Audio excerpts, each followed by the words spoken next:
வந்து பாடத்துக்கு பொருத்தமானது போதுமானது. ஏன் நீங்க சொல்ற அந்த black holes, gravitation, quantum gravity இதெல்லாமே வந்து பாத்தீங்கன்னா தியரிட்டிக்கல் பிசிக்ஸ்ல மணிக்கணக்கில் பேசுற டாபிக்ஸா இருக்கு. அப்படி இருக்கும்போது அந்த விஷயத்தெல்லாம் நீங்க உங்க புக்ல சொல்லியிருப்பீங்க அப்படின்றது வந்து கொஞ்சம் ஆச்சரியமா தான் இருக்கு. இப்போ இதுல ஆச்சரியப்படுறதுக்கு எதுவுமே இல்லை.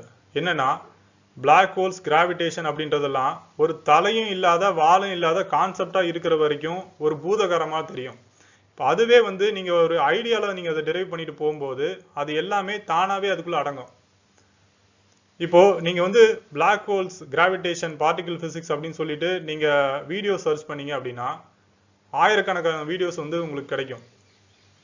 இப்போ உங்களுக்கு ஃபேவரட்டான ஒரு சயின்ஸ் வீடியோஸ் போடுற யூடியூபரோ இல்ல தியரிட்டிக்கல் பிசிக்ஸ் ப்ரொஃபஸரையோ வந்து நீங்க பிளாக் ஹோல்ஸை பத்தி எக்ஸ்பிளைன் பண்ணுங்க அப்படின்னு சொன்னா அவங்க உடனே அதை பத்தி பேச ஆரம்பிச்சிருவாங்க. ஏன் அப்படின்னா அவங்க வந்து அதை ஒரு கண்டென்ட்டா ப்ரிப்பேர் பண்ணியிருப்பாங்க. அவங்க வந்து விஞ்ஞான தரவுகளை வச்சு அவங்க பேசுறாங்க. இதுவே ஒரு முழுமையான பாடத்தை எழுதி இருக்கிற என்கிட்ட வந்து பிளாக் ஹோலை பத்தி நீங்க சொல்லுங்க, அதாவது எங்களுக்கு வந்து பிசிக்ஸ்ல அநேகமா எல்லா விஷயமும் தெரியும், நீங்க பிளாக் ஹோலை பத்தி ஏதாவது சொல்லுங்க, அது வந்து புதுசா இருக்கான்னு நாங்க பாக்குறோம்னு சொன்னீங்கன்னா அது அந்த மாதிரி பண்ண முடியாது.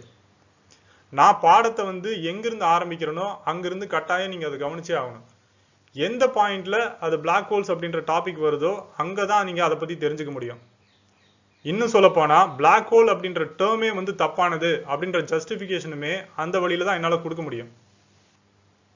இப்போ இதை வந்து நான் ஒரு கம்ப்ளீட் தியரின்னு சொல்றதுக்கே ஒரு காரணம் இருக்கு. ஆரம்பத்துல நான் இன்டர்நெட்ல ஒரு சில விஷயங்கள் படிச்சேன். என்ன அப்படின்னா குவாண்டம் பிசிக்ஸ் அப்படின்றது ரொம்ப மிஸ்டீரியஸ் ஆனது, ரொம்ப மர்மமானது, அதனுடைய அடிப்படையை வந்து ஜெனரல் ரிலேட்டிவிட்டியால விளக்க முடியல.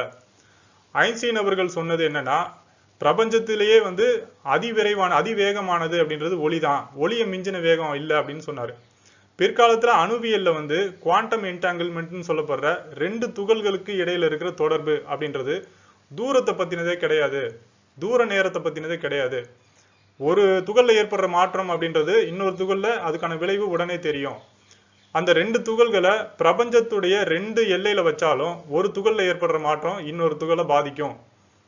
அப்படின்றப்போ அந்த வேகம் எத்தகைய வேகம் அப்படின்றத அது வந்து ஒரு கிறுக்குத்தனமான செயல், ஸ்பூக்கி ஆக்ஷன் அட் டிஸ்டன்ஸ் அப்படின்னு ஐன்ஸ்டீன் அவர்கள் அது குறிப்பிடுறாரு.